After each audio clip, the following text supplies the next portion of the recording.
Nigel Farage helped lead the Brexit movement, remember? And the whole world was saying, please, Britain, do not even think of leaving this Tony club. If you do, the markets will go into free fall.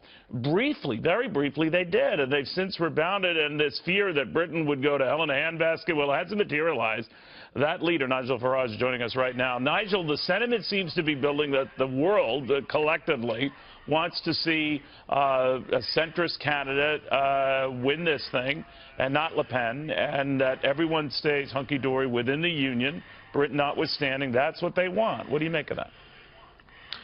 Yeah, that's right. I mean, what the markets have done today is to back stability, continuity and the status quo. When you think about it, though, it's irrational. I mean, what has the Eurozone done for growth?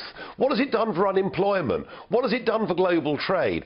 Actually, the European Union itself, its single market and its currency have been bad for business and bad for investors, but there is this scare story, and you've said it already. They were scared of Brexit, they were scared of Trump, and it was irrational. And if Marine Le Pen wins, yeah, the markets will fall for a few days, but no more than that. All right, you know, some are saying that populism might be waning a little bit, that maybe even just given the closeness of this election in France, maybe owing to the fact that, you know, Britain's experienced a few bumps along to this official break, or Donald Trump's declining popularity, or tough go of it in the polls, depending on how you look at those polls, of course, that maybe that's what's, you know, making it look long in the tooth. What do you think?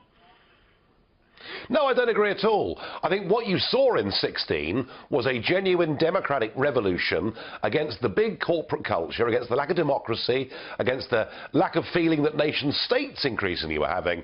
Look, the very fact that the socialists who are in power in France today got 6% in the election yesterday. The fact that the official Conservative opposition didn't even make the final runoff shows you that far from it disappearing, it's still there. Now, you know, Marine Le Pen is not the favourite over the course of the next couple of weeks. But you know something? We could be here in a couple of weeks' time after what may well be a very close contest indeed. And populism, opposition to big supranational projects is still growing.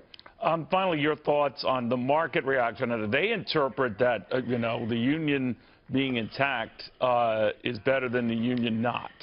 Now, that, as to your point, could change. But what do you make of that collective market read?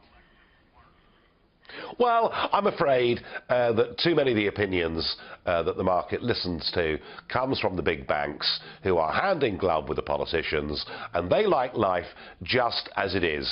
And when the European Union breaks up, there may be some short-term turmoil, but ultimately people want to live in nation states, they want to vote for people that set their taxes, they want to control their borders, and ultimately that is where we're going. All right. Thank you, my friend. Always good catching up with you. Nigel Farage.